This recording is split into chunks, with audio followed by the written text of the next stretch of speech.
think there's some magic land outside of here? All there is war and suffering. Understand? I think so. Do you really? You keep calling this a prison, but you know what it really is. It's the only place in the entire universe that is actually safe. Begin again. Duviri is, without a doubt, one of the most beautiful, most melodic, and most horrifying areas in all of Warframe. Not only that, it's held a secret for much longer than most people know.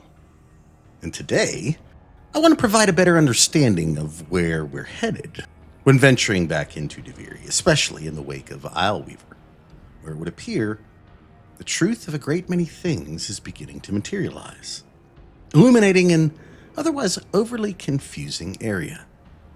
A land of spirals in more ways than one, some perhaps representing vestiges of creation with a nod to the golden ratio. A place that even at times appears almost crafted this way, on purpose. Think you can hide from me down here, Drifter? I play wherever I want. The prevailing theory, at the moment at least, points to this area being a creation of the Drifter, a twin presence of your operator, a child of the doomed Zariman 10-0. That state-of-the-art craft was meant to house a small city's worth of human beings for one purpose: finding a place to live, because the origin system was nearing its own demise due to heavy misuse, largely the work of the Orokin, a faction of humanity that had deemed itself greater than the rest due to its technological advancements and eventual command of the entire solar system, colonizing and eventually stripping clean the natural resources of everything, mostly for the purposes of their own grandeur. Of course, the general citizenry dispersed amongst these failing planets. They didn't quite live in such splendor, but in the case of the Zariman, a selected amount were chosen for the honor of bringing the Orokin way of life to Tau, an area their elite had deemed suitable for moving their entire society out of decay into what they believed would be an eternity of the highest existence, becoming by their own standards, gods. But for all of their already hyper-advanced technological breakthroughs, one in particular was, by all rights, seemingly impossible to overcome. Zata. Truth. It began long before us. We who now live our perfect and dull, endless lives. It began long before these moon palaces and body markets hurling around our golden sun. It began long before our light coil thinkers, our radiation wars, our oil smoke. It began with us, the continuity and its twin, wanderlust. The need for unseen shores deep in our marrow. No judge, jester, queen, or king can escape this old blood. We are nomads, eternal. And when no ocean, mountain, or sky could contain us, our gaze hungered starward. Afar, they mocked us with their brittle light, winking and jeering like dangling iotons, forever out of reach, illuminating the truth. Immortal as we are, we die with the sun. That's where I come in. Albrecht Entrati would come to these same elite, he being of Orokin descent as well, with the discovery that they had desperately desired: the ability to travel through a place that their very best and brightest had decided was a dead end, the void. This was the key they needed, and it was from this very discovery that eventually led to the Zariman's voyage. Bear in mind, The children within this vessel were taught, as were all on the ship, to control their emotions, should they be in the presence of this untime, as it has been called. As an unfortunate side effect found by earlier exploration into the void for research purposes had reported the creation of odd manifestations, hearing voices and even appearing to see reflections of themselves. I never liked to stay too long in the reliquary drive chamber, even when I was alive. I kept thinking I could see myself out the corner of my eye, grinning. You've seen things in the deep void too, haven't you? Lashing like dragons and bellowing like giants. All being reported back, and thus, Euleria, the daughter of the aforementioned Albrecht, devised a method by which to instruct the children, especially, making this fairy tale of sorts, the tales of Duviri, a lesson for those most vulnerable to the void. It would provide them with instruction of sorts when dealing specifically with unbridled happiness, anger, jealousy, sadness, and finally even fear. But the core concept lay in the idea that any unchecked emotion always led to an uncontrollable dragon, figuratively at least within the book. Now, children's emotions are more pure, without the tax of understanding to temper their potency, as adults by experience naturally know. So it was believed paramount for them to get this concept as soon as humanly possible, lest the worst occur, and all of this, whether influenced by the powers that be or by sheer dumb luck, would culminate in an event that would literally shake the cosmos, originating somewhere over Saturn. Our jump schedule has changed again, so we're moving exams up with it. An order was given to push the schedule of the experimental jump to Tau through the use of Entrati's void technology, with the students being given one last pop quiz, let's say, regarding the concept of eternalism. The void offers humanity the truer telling of eternalism that now is merely a facet of a great block. It is relative, and we can change the frame. The tyranny of the present absolute is overthrown. Tomorrow is now its equal. And here we have the quintessential moment in the Warframe universe. Pardon the interruption. This is Zariman Actual.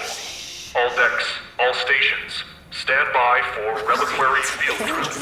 Students, please direct your attention to the windows.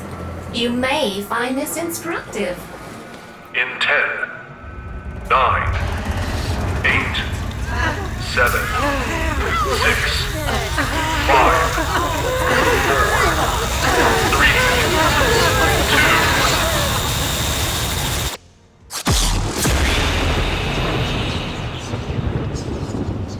From this point forward, linearly at least, everything would change.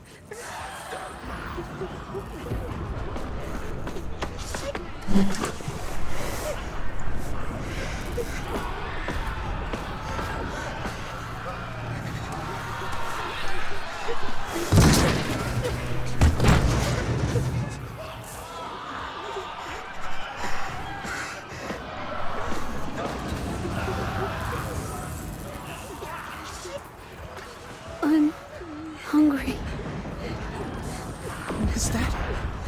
Was that my mom? Glass! Void jump in 5 glass!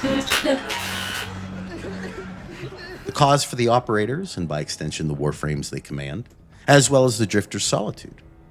It would later be uncovered that there had been those on board who had learned of the plans to make the jump in this way and were not completely in agreement, and thus rebelled against the authority that had been placed on the ship.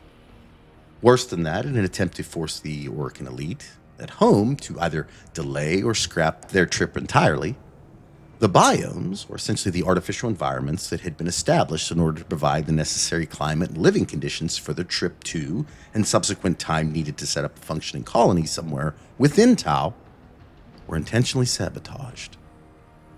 And all of this chaos combined would create excessive panic among the inhabitants of the Zariman, now forced into the void itself with a failing ship, and thus would begin the process of its eventual trip into madness. I remember. Mother takes your hand and says there's been an accident. But don't worry, Angel, you're safe with me. Her eyes are distant, unfocused. She's lying. The air was acrid and still. The biomes have been sabotaged. The food stocks dwindled. Paranoia gripped your father's mind. What was it he said as he stared out into the starless black? Something's out there, kiddo. Watching us.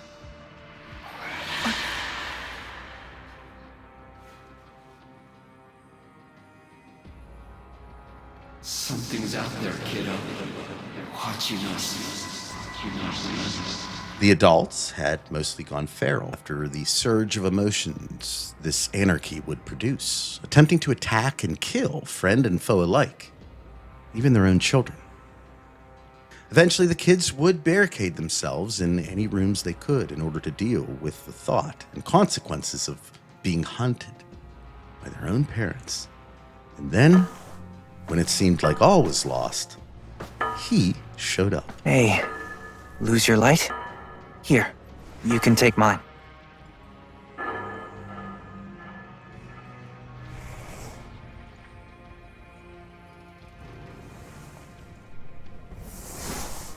Thanks, kiddo. I think I will. This entity is what, curiously enough, two individuals with personal experience call the Man in the Wall. Rat-tat-tat. The man in the wall. I had put the stars within reach, but at what cost? I never spoke of him, that man trapped in the wall. And while there have been countless souls who have followed me through with their light skippers and field wave skins and very-eyed instruments, not a single one ever saw him. Me. Appearing at least in this situation as a doppelganger of the Tenno. But it is theorized to be an eldritch creature, and what's thought to be its true form can be seen at the tail end of the New War, although even that's not for certain. Given the images found within the Zariman after the jump, we can probably surmise that either the children, the feral adults, or both have seen this form as well. Regardless, this being would make good on his deal. Time's up, kiddo. I can save them. All of them. But you have to want it. Let's say we shake on it.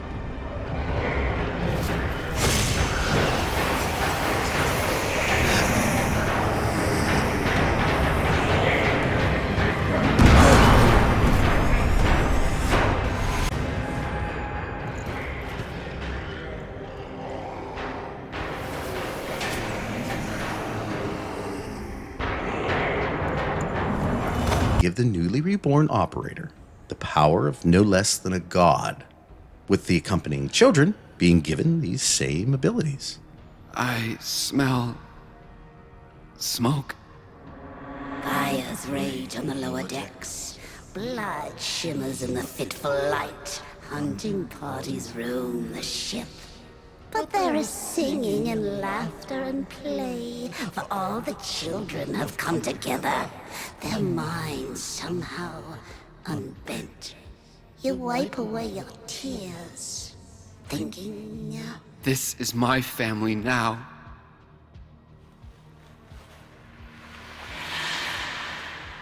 My family now. No crew aboard, only the children. Only the parasital monsters they had become. The endless void, the gazing abyss, the bottomless ocean of horror. It coiled itself around your tender heart. I embraced it.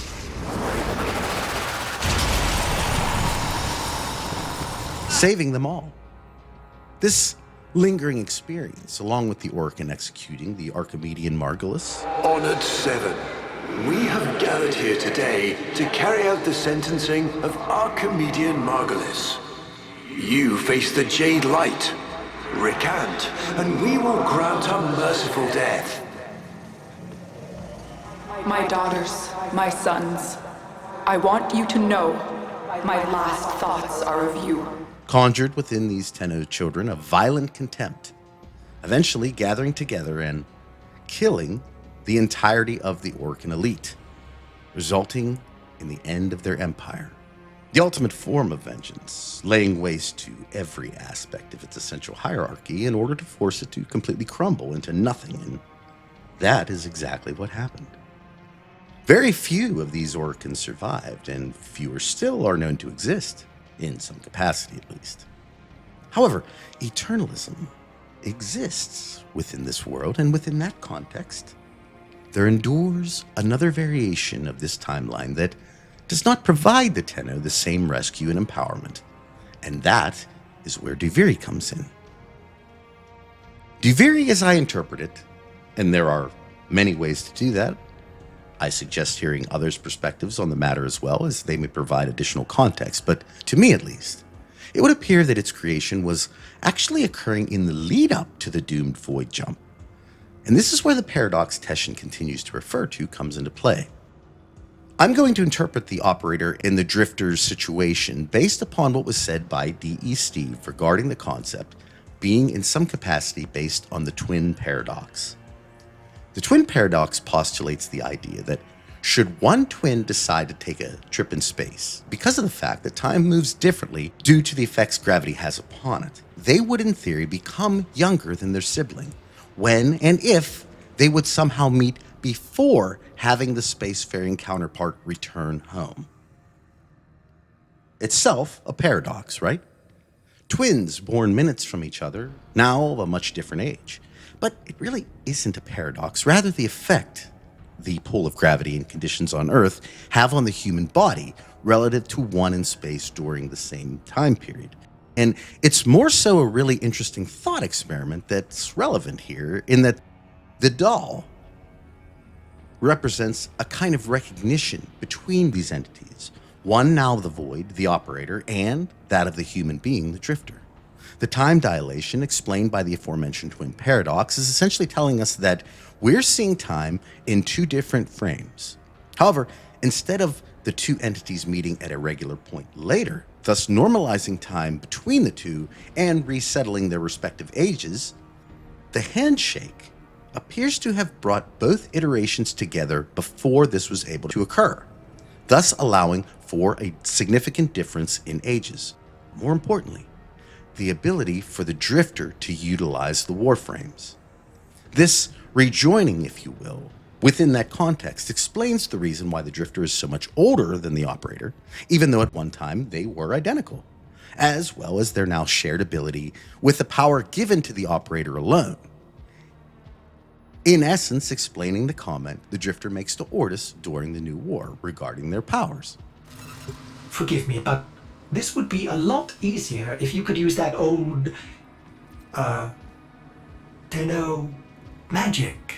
How did you lose it? I didn't. More like, I don't have it yet. In theory, at least, the drifter is a variation of the operator, but from a different aspect of time. What isn't fully understood is the why of their exile, if you will. And while it first appears that during many of the aforementioned emotions showing a kind of family environment, evidence towards them being actual siblings on the Zariman even, there exist scenes that somewhat contradict that as well, with what appears to be the Tenno's dad being bald and his mother with longer hair, whereas the adults depicted in these scenes are visually different. Not to mention the fact that there are multiple children in the room, suggesting this could be a cheerful party of sorts just being held in this specific room. Regardless, given the cracked frame, it was clearly a source of emotional distress, at least at some specific point. And the fact that another scene shows the same people appearing to praise a different child, to me, while envious for certain, appears to show our Tenno as being more covetous of having parents dote on them, rather than the same parents loving one child more than another. But who knows? Maybe that's even a friend or cousin. But undeniably, it caused the Tenno great pain. Pain enough to hold with them. These, along with the final memory, where the void seems to have not only taken the other Tenno, but the adults as well, perhaps signifying sadness and fear, with both extreme emotions being the final aspect necessary to manifest Duviri, and allow the other child to escape of their own volition from the hell that the Zariman had become. Imagine being alone on a vessel with only nightmares to wake to. They were essentially thrown away with the perceived failure of the ship. And with all of this occurring, madness swirling around the drifter. Through the power of the void, within a process known as conceptual embodiment, Duviri, originally the child's tale from a scientist's book, became a sprawling kingdom. In fact, it was much bigger. I am naturally curious. I can hardly help it. And so, I set this down for any that follow in my footsteps who wonder, as I have, about our home. Today, Duviri is a mere scattering of islands, set about the palace as if they had spilled forth from it. But in the dawning time when the kingdom was new, it was a kingdom worthy of the name. From horizon to horizon lay island after island, each one different, bearing distinctive color and life. I have flown on Caithback until the Ark Harbor was lost to sight, and then on again, and have been unable to number the lands over which I flew. Every one of them raised its banners to Thrax. Nothing remains of those islands now. Not a tree, not a leaf, not a grain of sand. It seems some of the lost islands were smashed by Thrax the king, as a child might smash a toy. Others have been obliterated by hazards unknown. The void is an ocean, it is said, and monsters dwell in its depths.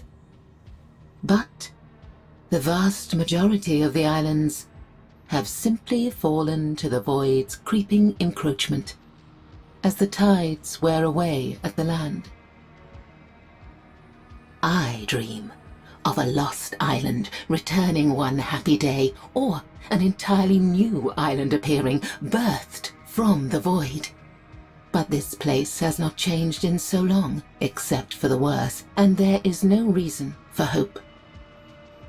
One day, I am sure, the void will engulf us all. It's not certain the exact physics of this place, as its day-night cycle is instead a wheel of emotions, each of which painting the world in the associated colors of the feelings the Child King Dominus Thrax experiences. Although typically stable, it has been shown, should the king have an emotional tantrum, Duviri can, in fact, change rather violently. The cycles tell the stories of, interestingly enough, real characters found within Duviri now, that can even be visited during certain spirals. The Prince of Fire is associated with anger, but more specifically, a kind of egocentric anger, something more akin to that of a child, portrayed in a particularly petulant manner by Loden. I could have been a good king, but I'll never get the chance, because they hate me! Everyone hates me! Guess what? I hate myself more! The executioner of Duviri. He was, in fact, offered this position, mostly in name, with Thrax having the majority of the power, and thus the reason for his emotional outbursts. Now, Bombastine clearly represents the idea of coveting. Pretty much anything and everything he doesn't have, while blaming the world for what he feels is owed. And understanding Bombastine's perspective is perhaps done most apropos. with the timeless and immortal words of the winner of the 9th annual Player Hater of the Year, Silky Johnson. He wrote, "I'd like to thank God Almighty for giving everybody so much and me so little. I hate you. I hate you. I don't even know you, and I hate your guts. I hope all the bad things happen in life to you and nobody else but you." Essentially, Bombastine, as well as the gist of the envy spiral. Now, one of the many people Bombastine is jealous of, yet secretly hides a deep affection for, is that of Lucinia, the resident vocalist of the land. One might take this affection even as that of a young child who teases the one they actually like, as he does just that to her, making her feel terrible that Thrax favors her over himself. But the tale of Lucinia is a terrible mirror of the truth in the end. That while Thrax does indeed favor her, she does not have a desire for such favor and would gladly give this honor to Bombastine willingly, if she had even the slightest chance of doing it. But more importantly, her role here plays into the idea, I believe at least, of hating and perhaps even inflicting pain on others because of it. And maybe worst of all, being incapable of change, even when seeing the devastation this path typically leads to. Consumed by her own pain to a cycle of sorrow that will never end because it feeds itself.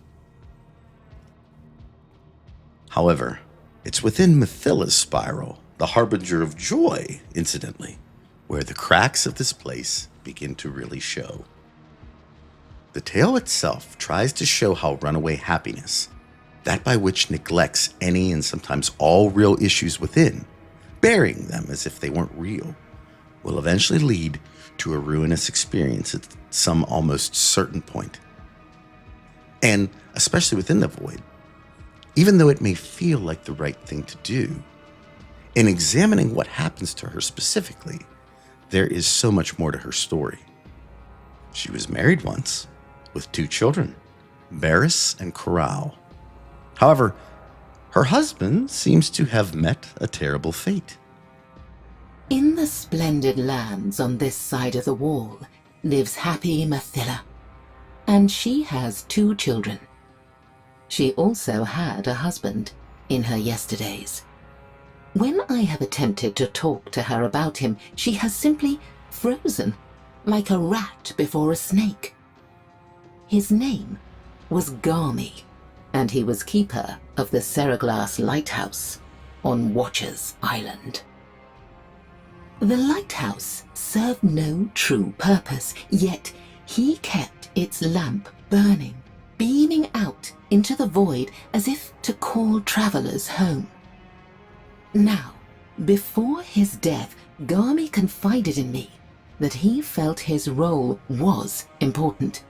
He was keeping it at bay. Void storms were not unknown in Duviri, but the storm I shall speak of was unlike others. It hung in a red veil across the sky. There was a great sound like tearing metal, and all at once, a pelting rain fell. Not water, but broken metal chains in lengths and coils and great rattling whip strands.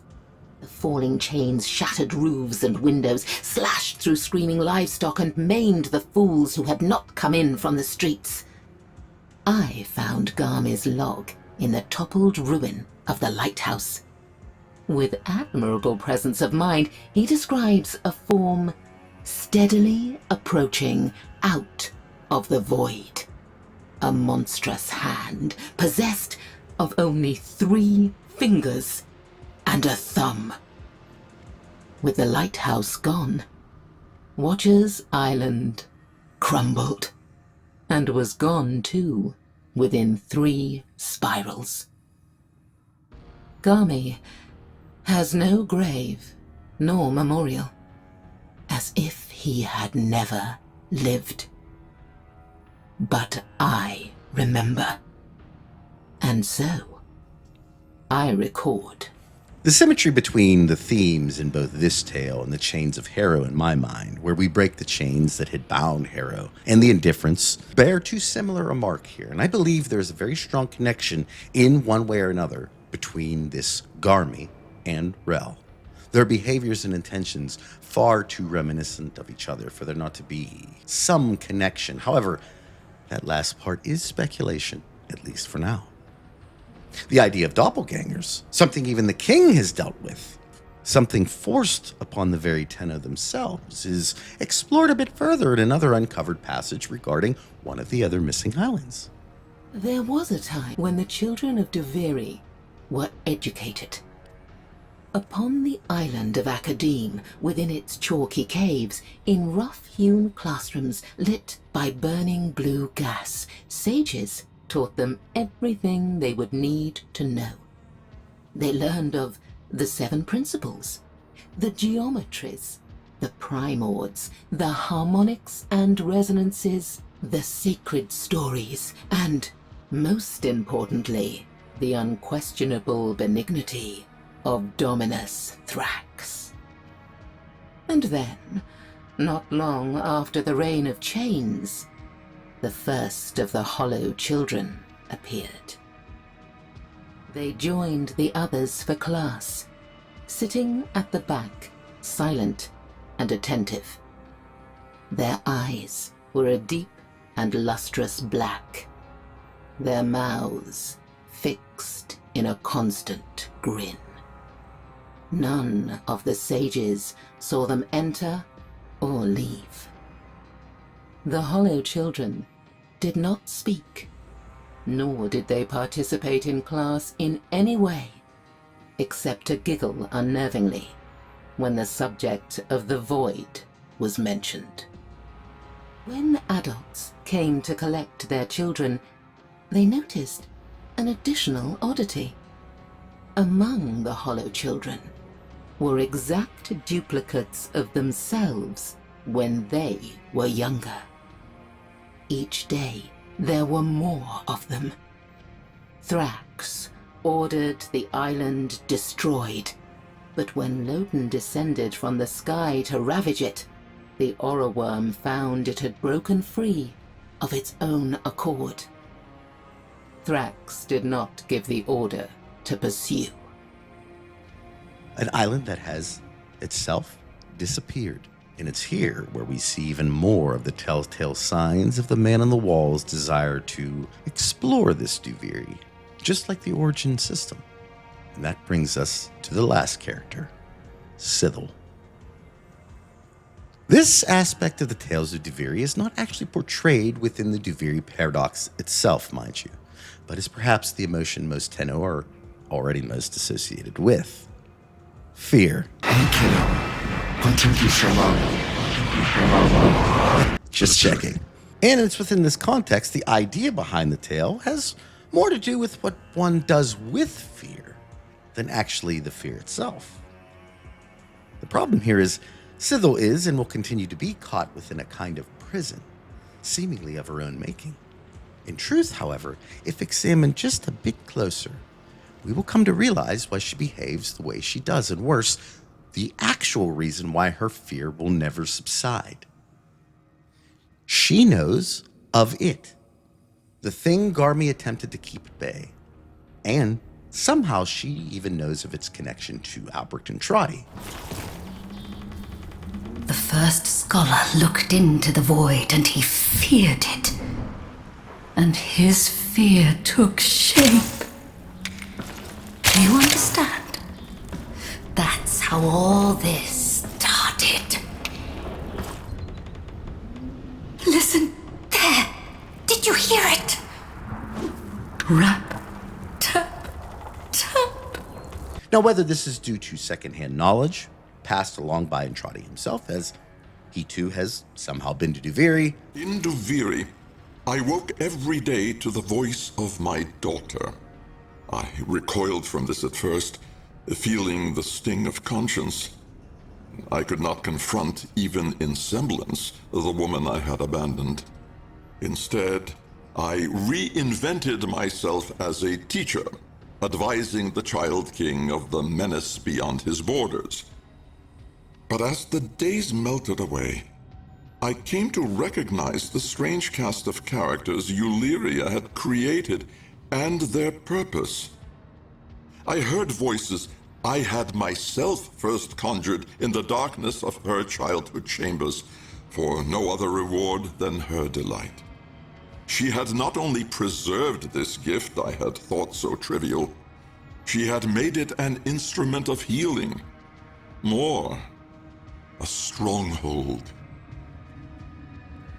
Despite my legacy of neglect, despite my shoddy example, my needs, my demands, my daughter had triumphed in my absence. Her confidence, her warmth, shamed me.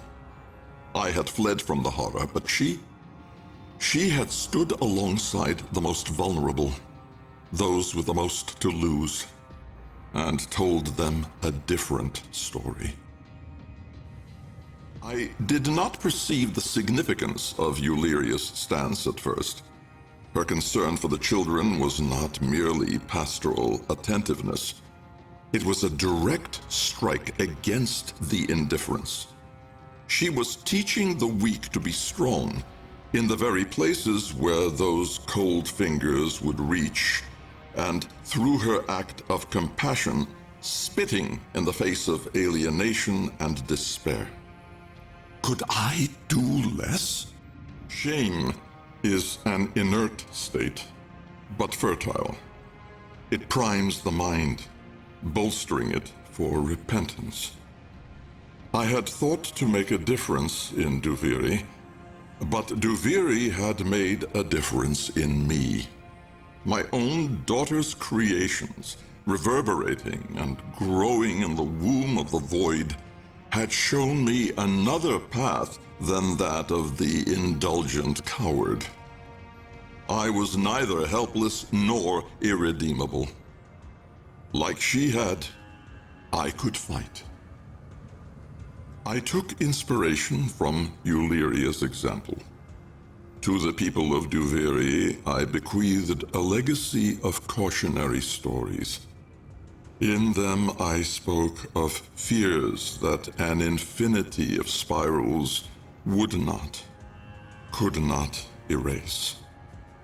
I slipped away from those lands, silent and unnoticed, from their joys, their sadnesses, from the celebration in my honor. In her they already had all they needed. My work, I now understood, must proceed from a different point. He believes this place to be key in his war against the void entity, and even instructs Dominus Thrax on what it was and what needed to be done should it attempt to break through. In all the ages of Thrax's reign, only 2 strangers have ever been known to come to Duviri.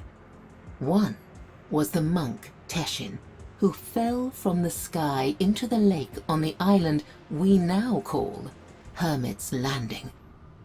Seemingly lifeless, he was dragged ashore by Mithila, who nursed his return to health. I have never known a constitution to match his, yet unlike us, he has deteriorated with the passing of time.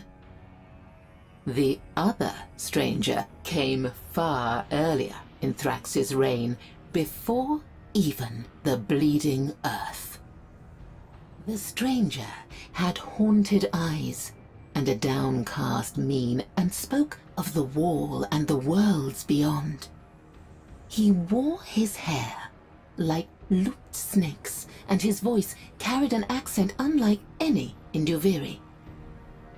With the king's permission, he constructed a great laboratory of light-smoking mirrors and void lanthorns, which he claimed was the match of one he had once owned in a former life. The island where it stood was known as Scholar's Landing. The time would come, the stranger said, when Duviri would be needed. There was a work of repentance to be done, and he could not do it alone. What he meant by this, I cannot say, and cannot now ask. For Scholar's Landing vanished overnight.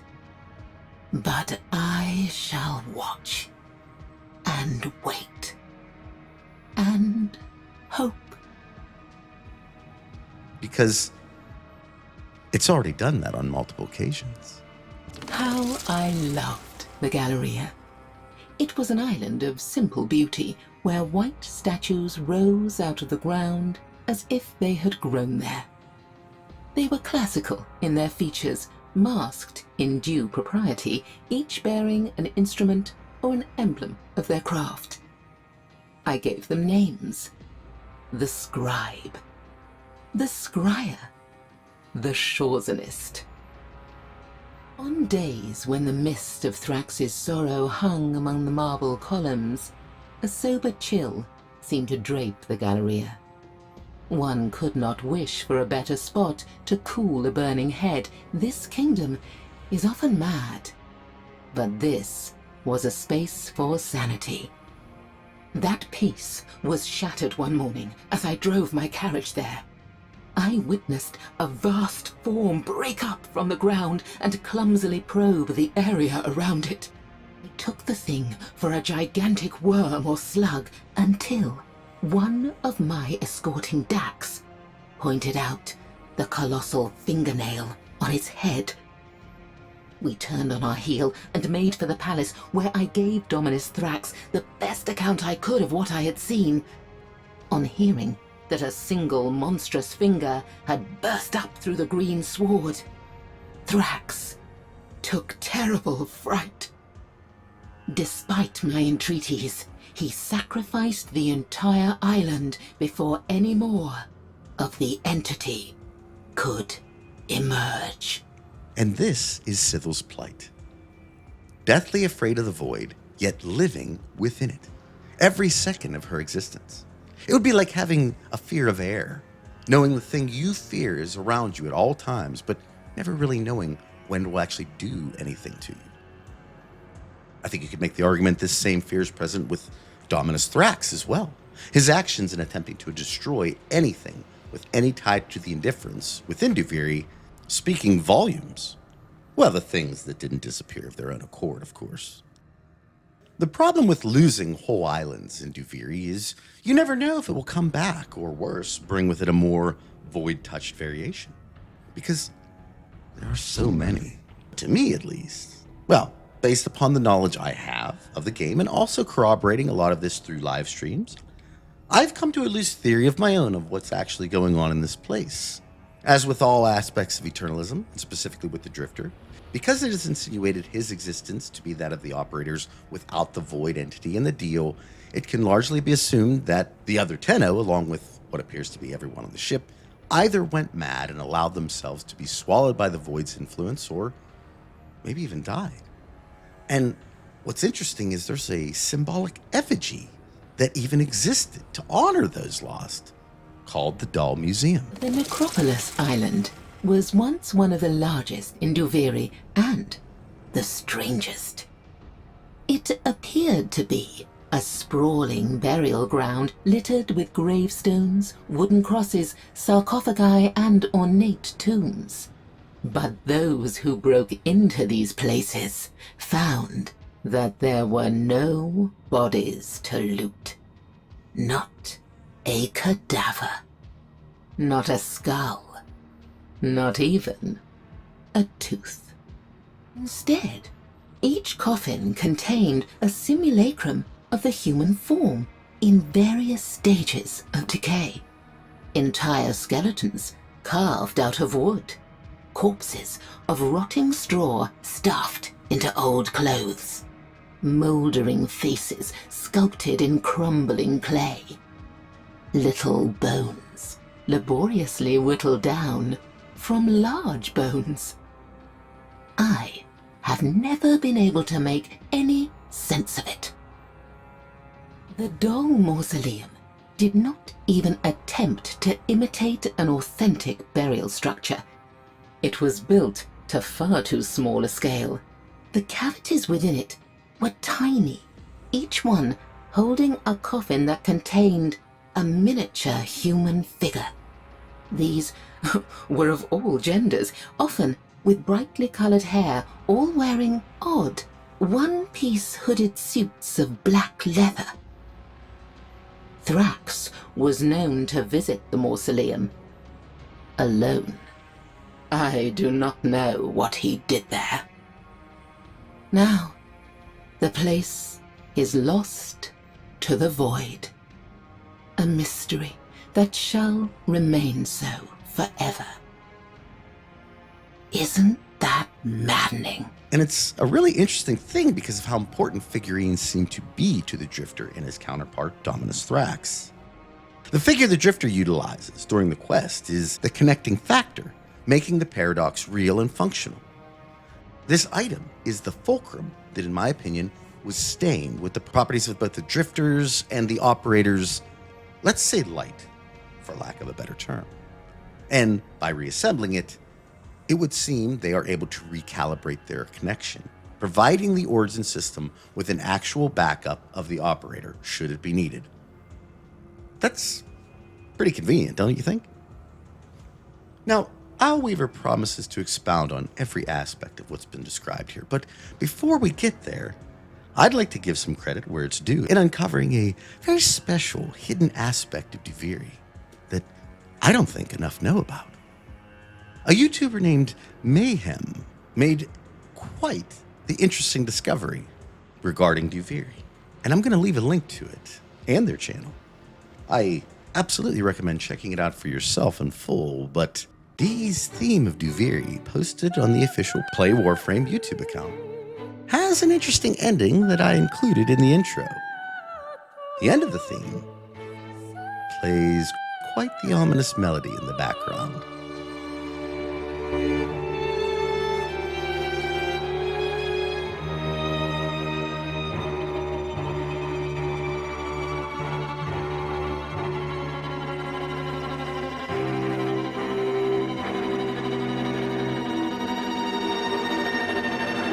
Sound familiar? Here, maybe this will help.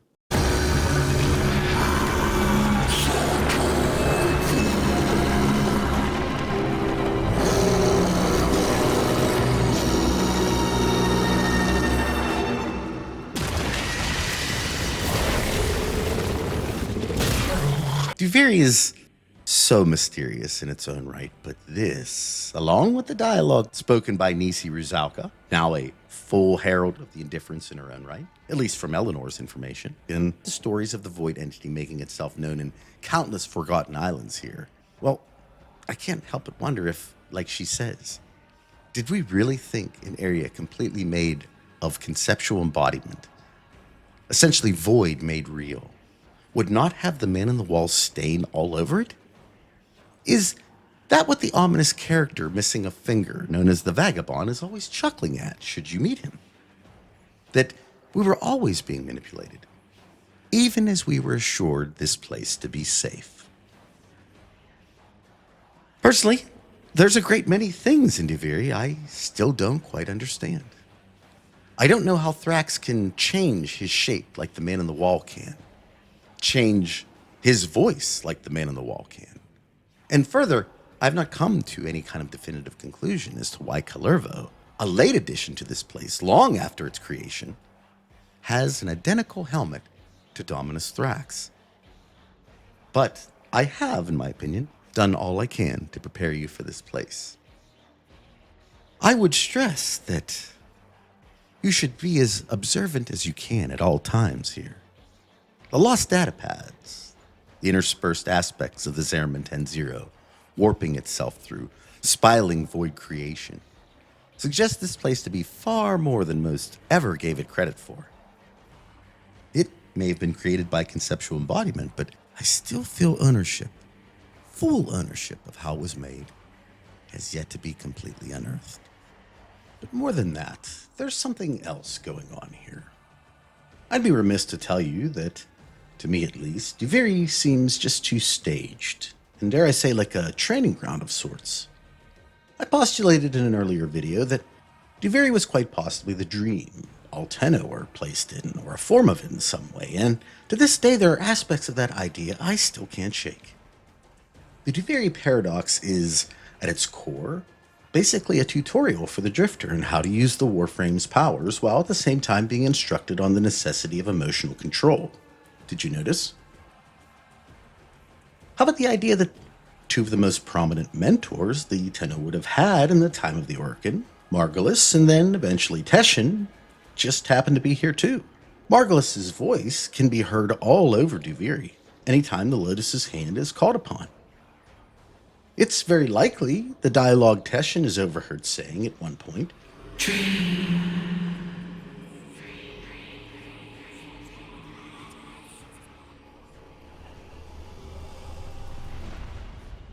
Of course. I didn't trust her. Why not? Well, she was sentient. I told you already. No. I didn't know all that yet, did I? We believed as the Orokin had us do. It was war, after all. It defined us. We were made to hate without reflection.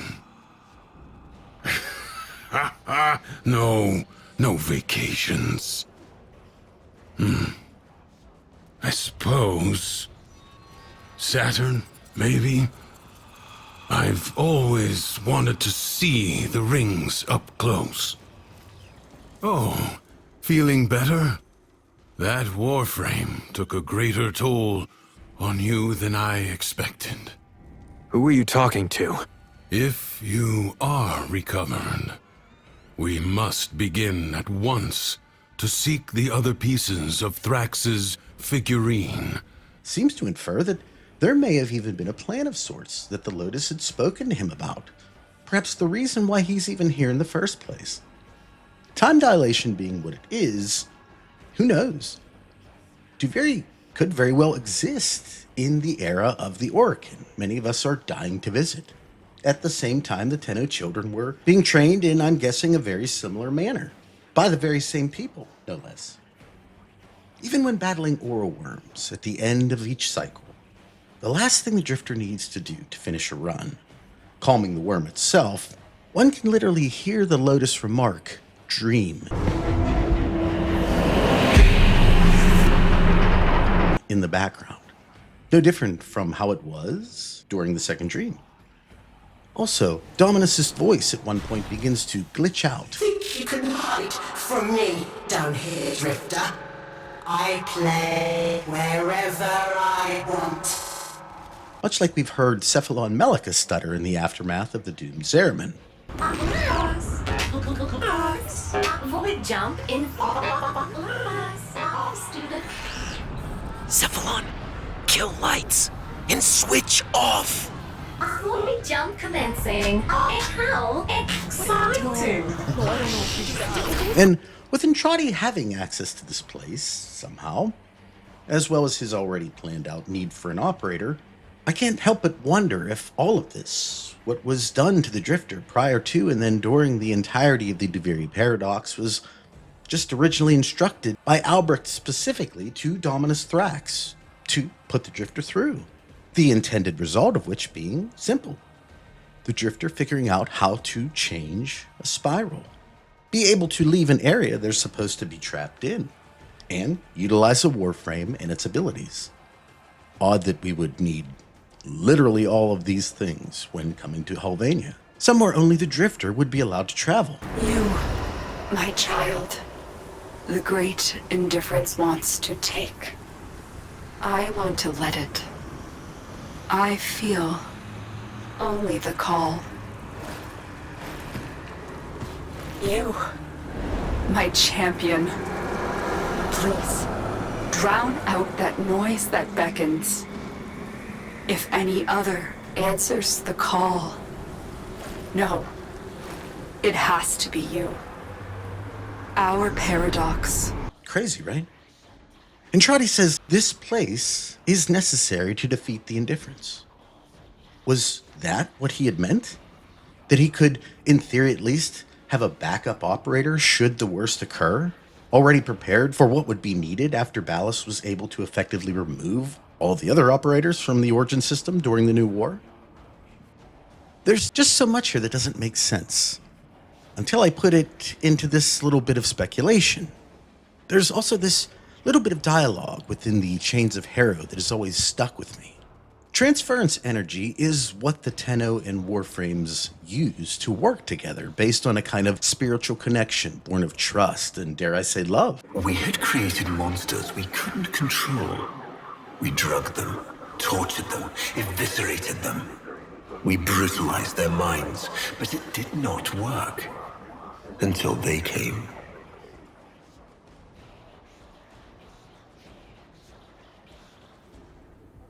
And it was not their force of will, not their void devilry, not their alien darkness. It was something else. It was that somehow, from within the derelict horror, they had learned a way to see inside an ugly, broken thing. And take away its pain. Something the Drifter themselves came to learn within Duviri, wouldn't you agree? Could the Indifference's new experience with emotions, love especially, and how it creates such a special bond, be a thing it too can now utilize to command its own warframes? Using the Tenno's own power in a way that suits its intentions best. That's it, isn't it? The poison to your plan. And what is that? Love. That sounds to me exactly like the thinking of the man on the wall. But of course, we'll just have to see.